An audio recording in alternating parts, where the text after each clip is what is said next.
in the media, in general public perception, the United States, North Carolina, we're the problem because we're prosperous. But with regard to cutting energy-based emissions, we're number one.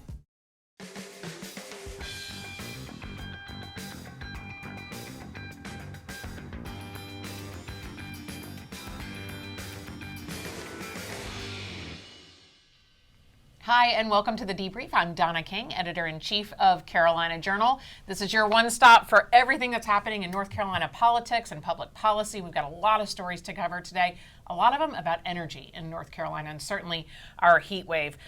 Joining us this week, John Sanders, Director of the John Locke Foundation Center for Food, Power, and Life. Thank you so much for being here with us. You'll fill us in on a lot of good details. And of course, Mitch Kokai, Senior Policy Analyst for the John Locke Foundation, and Carolina Journal's Managing Editor, David Larson. Okay, I hope you're keeping cool this month. It's been a really hot one. One of the things we want to talk about is that during this record heat wave, Duke Energy has had to kind of scale back solar. Tell me what happened, because it seems like the lights kind of stayed on for the most part, but how did they do that? Yes, so what they did was we had this really bad heat wave. Right. And at the worst of it, Duke sent an emergency request to the Department of Energy asking for basically an allowance to go over their emissions levels, which they were granted for June 24th and June 25th. Okay.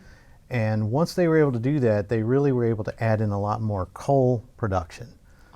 And so they backed off some of their solar production. This was Duke Energy Carolina, excuse me. And they were able to back off some of their solar production. Of course, there was very little solar production, but they were able to increase their coal production by 30%, which really helped keep the power on. And we didn't have any blackouts, which was a good thing. Sure. Well, explain this to me. And you're the expert in this, but it seems like if you're in a heat wave, solar would increase, that you would be able to rely on solar. Well, you would be able to rely on it during the day. But every night you can't rely on solar. Right. And about the time people are coming home and they're going to want to ramp up cooling their homes, they want to sleep in a cool home. Right. The solar's not going to be able to help. Sure. But we also have very little solar. On the grid, even though it's extremely expensive.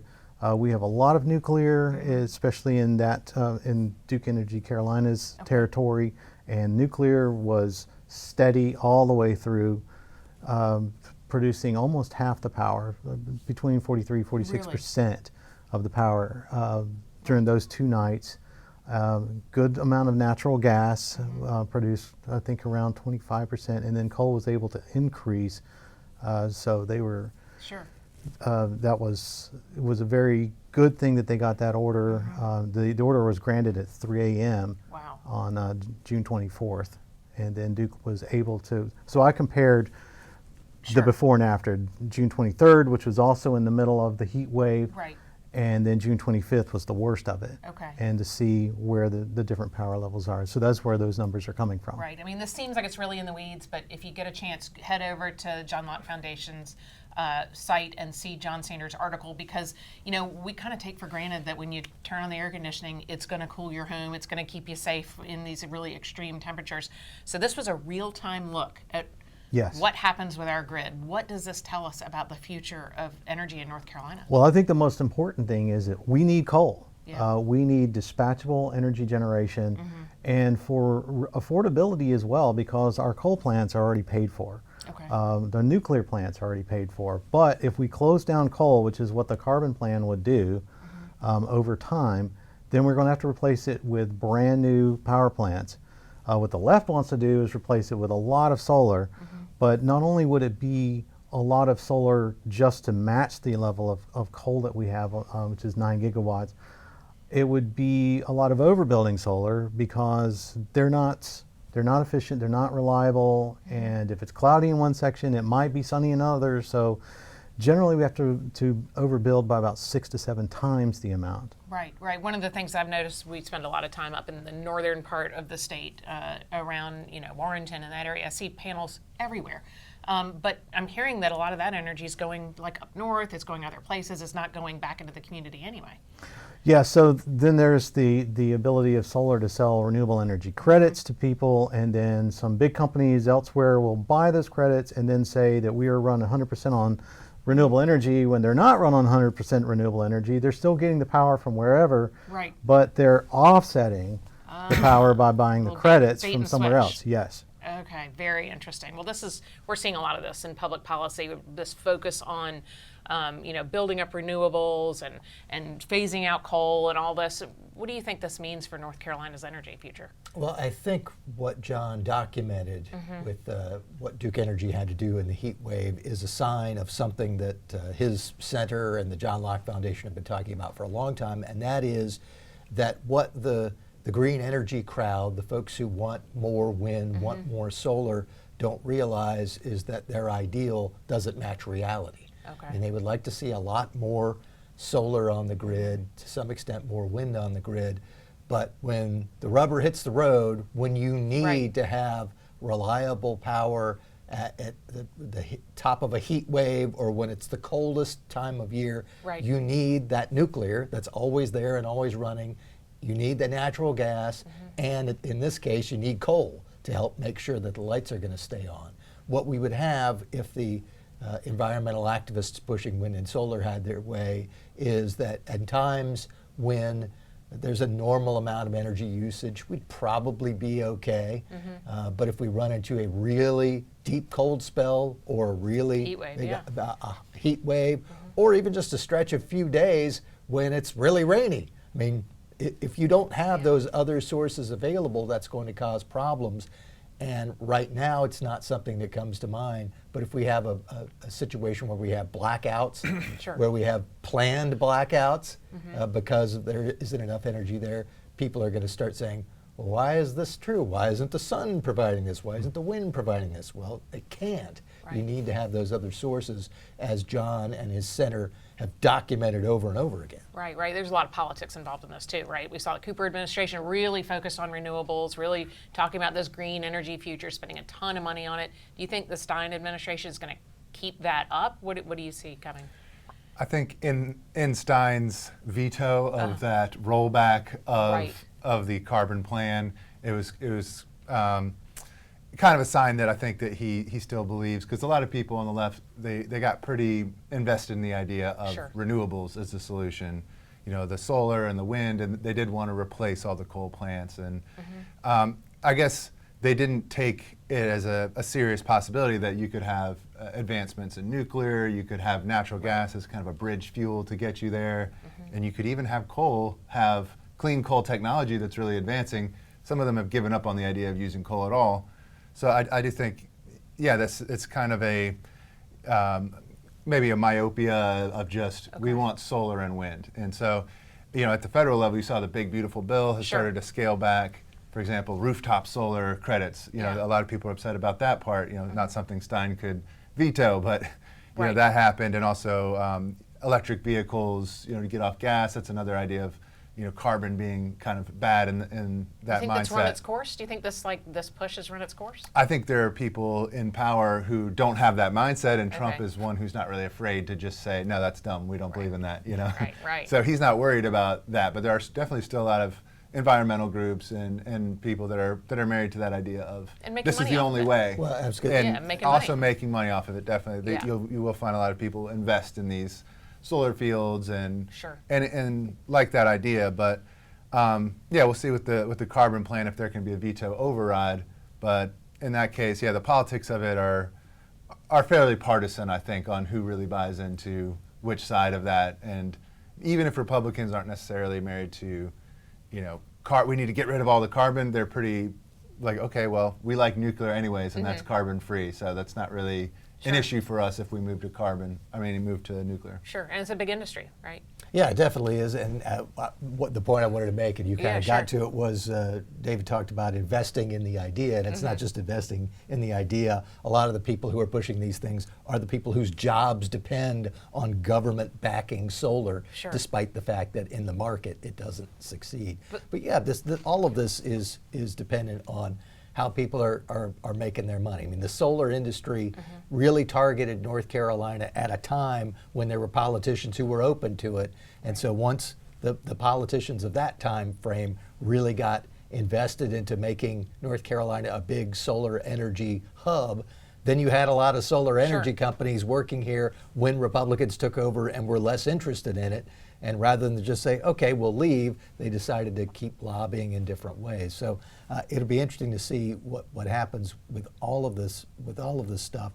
I think that David made a good point that with Trump in office now, that certainly helps dial down what the federal government wants to do on this. Josh Stein is probably still very interested in these sorts of things, but the General Assembly, run by Republicans, less so. And just as a recap, what we're talking about with that bill is there is a goal to reach carbon neutrality that's in state law. And even this bill wouldn't touch that. Right. All this bill is saying that in 2030, I think is the time frame that you are not going to have this interim goal that really doesn't make any difference anyway.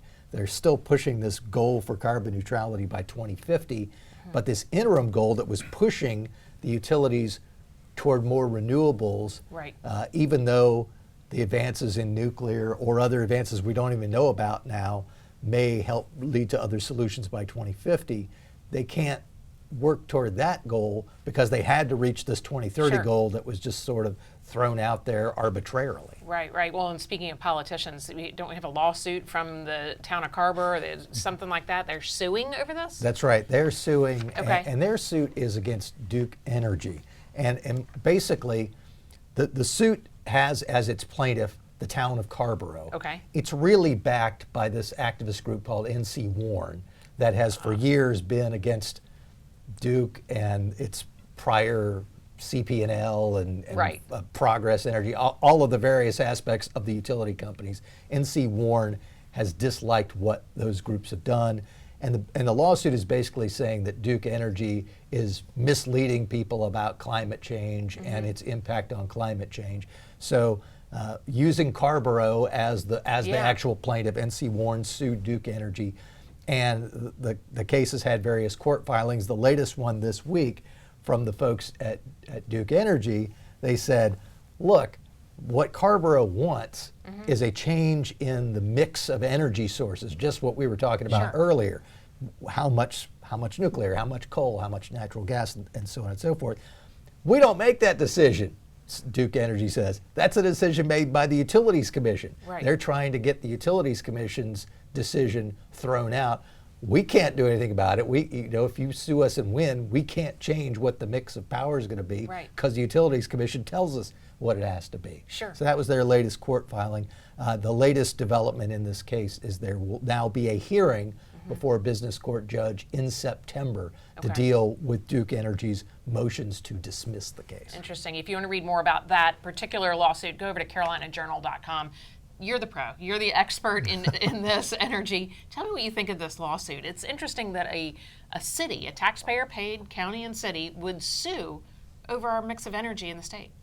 Well, my initial thought is it's a stunt. It's not a serious lawsuit. It should be laughed out of court, in my opinion. Even if we were to grant everything about climate change theory driven by energy-based emissions, the fact of the matter is since 2005, emissions in North Carolina have plummeted, have been cut in half, by more than half, actually. So the problem that they have, supposedly, with regards to emissions from our electricity generation is going away, and it's going away naturally, basically. So even from that perspective, it's baseless. Sure. Well, you gave us a good example of how the U.S. stacks up against other countries in our emissions. Tell me a little bit about what you found. Well, looking at world emissions from electricity, these data are put forth every year. It used to be BP, is now done by another organization. But looking at that, the United States has cut their energy-based emissions by more than anywhere else in the world. And in fact, most places in the world have been increasing them. What our cuts in the United States since 2005 have been eliminated just by the nation of India. China, on the other hand, is doing it by 4 times over. they're increasing their emissions by 4 times more than we've cut ours. We've cut the most, they've added the most. Wow. I don't know what else we can do. But of course, in the media, in general public perception, the United States, North Carolina, we're the problem because we're prosperous. But with regard to cutting energy-based emissions, we're number one. Very interesting. And John will yeah. remember this. John Locke Foundation had a speaker some years ago, it's probably been close to 20 years ago, who said basically if North Carolina fell off the map, meaning it had 0 emissions because there's Right. no one else there, it would have 0 noticeable impact on climate. No, it's yeah, we're a dot on the planet, and the whole idea of emissions is emissions are fungible.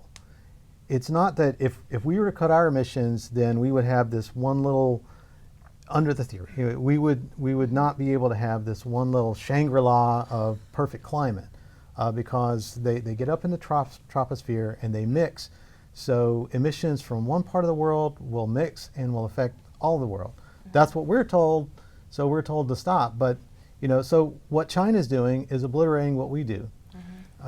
So. Yeah, it seems like it's sort of a virtue signal a little Yeah. bit. Like they Yeah, of have course. this idea of there's a problem with global warming, and so we're going to, at least as a virtue signal or as a statement, do this to our own economy in a way that could really actually, do something that was symbolic that will have a real world effect on our economy. I'm reminded of Ted Cruz was questioning during a congressional committee somebody from the Obama administration, I think it was from his EPA, and just really got down on the numbers with her and was, so how much impact would this have? And it was something like, if you're going to look at the rise in temperature, like the numbers were like 0.0 something Right.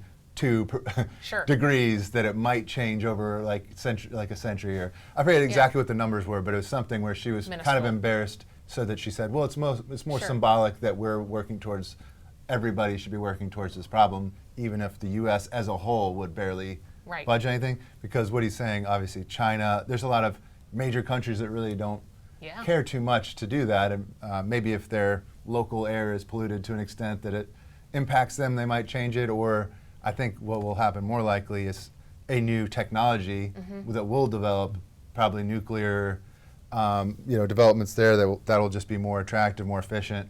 They might then be incentivized to change the way they develop power at that point. But until then, probably not a lot's going to change. Well, our little dot on the map, what worries me is we're seeing a growth in AI, and there's a $2.7 trillion in of money on the table to really shape our economy. We've got Amazon, AWS coming in to talk about putting up an AI data center. We've got several others that have been happening in North Carolina. How do we power these?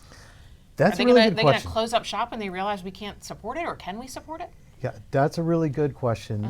These AI data centers require an immense amount of energy. It's even hard to conceive how much energy they take. Right. So apparently, just a single AI image search on Google takes about the amount of power of using a cell phone a day. I can't Really? remember. It's Wow. I may be getting the statistic a little bit wrong, but Well, it's not off by much. Just Yeah. it's an enormous amount of power, and in some parts of the country, these facilities are partnering with nuclear power plants, or they're looking into building their own nuclear, like small modular reactors, or something in order to be able Right. to power themselves. Do you think that's where we're going? These SMRs, these small modular reactors? Very well could be. Very Okay. well could be. A part of it will rely on getting better nuclear regulations. There was a good bill passed under the Biden administration that will help streamline nuclear regulations. So that could be useful. But the amount of power these need, they cannot be powered by solar. They can't be powered by solar and batteries. That's what a lot of people want to think. The batteries that we're talking about are 4 hours. They're enormously expensive. They last for 4 hours on a charge. And we have phone batteries. We understand how these things work. Right. They immediately start losing their efficiency not long after you have them. So Sure. Sure. Fascinating. It's so interesting. If you want to see more about this, go over to the John Locke Foundation website and Carolina Journal. We've got lots of information on this. Really is interesting. When it starts impacting our ability to cool our houses, run ChatGPT, run our phones, all those things are going to, I think, force the industry to change. One of the things we've been talking about a lot over the last few weeks is Medicaid expansion. Now there's a new audit out from the state auditor's office that says the North Carolina Department of Health and Human Services was keeping providers, doctors and services, on the program even if their license had been suspended. That is very alarming. As we go into this discussion about Medicaid expansion, does this indicate that there's like a larger problem we need to really be working on? Well, there are all kinds of problems with Medicaid. Before Barack Obama made it a centerpiece of the Affordable Care Act, Medicaid generally had a terrible reputation. It was seen as a very bad program, poorly run, bad outcomes for the people who were on it, and it only became sort of this poster child for what good to do about healthcare once the Obama administration adopted it as a key centerpiece for the Affordable Care Act or Obamacare. But yeah, I think anytime you have a government program, there's going to be some sort of challenges with waste, fraud, and abuse, or people not really, one side not seeing what the other side's doing. But this audit points out that there are quite a few problems that Medicaid has that we haven't even been thinking about when we've been focusing all our attention on how many people are using it. Right, and how expensive it is. I mean, it's dangerous for patients, right? Yeah, if you have a list of approved people that can put in claims into the Medicaid system, and then a lot of those are people who shouldn't be on there. It looked like a lot of them had suspensions of licensure and or were otherwise just not appropriate to be on there. I guess Dave Bullock's recommendations on there was that they should match that up with the licensure boards for those different professions, as well as the Secretary of State. And so, it's interesting that wasn't done that way, but we'll see if that can make that run a little bit smoother. But it is, it is a very big system in that out of 11 million North Carolinians, 3 million of them are on Medicaid. So it's, I saw in addition, I think the majority of babies that are born in North Carolina are born on Medicaid. So it's a massive program. It's probably hard to not have some inefficiencies like that, but definitely good to have, those recommendations should be put in place that the providers are who they say they are. Yeah, of course. What are your thoughts on this? Any thoughts? I know your food, power, and life, and this is a part of it, but it's really waste, efficiency. That's government. It's a problem. Yeah. I was just kind of fascinated listening to you, David, on that. Most babies born on Medicaid. That is surprising. No, it is. It really is. Yeah. 3 out of 11 million. That's wow. That's huge. All right. Well, thank you guys so much. I appreciate you jumping in and joining us here on the Debrief. Make sure you head over and comment below. I want to hear more about what you have to say about Medicaid, but really about energy, what you think the future of North Carolina's energy plan should be, because it really is important. It's something it's here now. It's not really the future. It's something we're dealing with today. I also wanted to real quick thank you guys all. Carolina Journal was recognized with 15 awards in this year's North Carolina Press Association Award, and we couldn't do any of it without you. Thank you for all your comments, your support, sharing our content, and everything you do to really keep us going, providing that transparent look at how your state government is doing. Thanks so much, and we'll see you next week.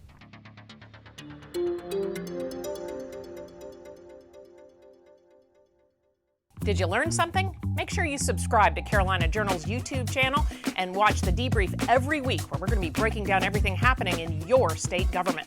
And check out carolinajournal.com for the latest breaking news.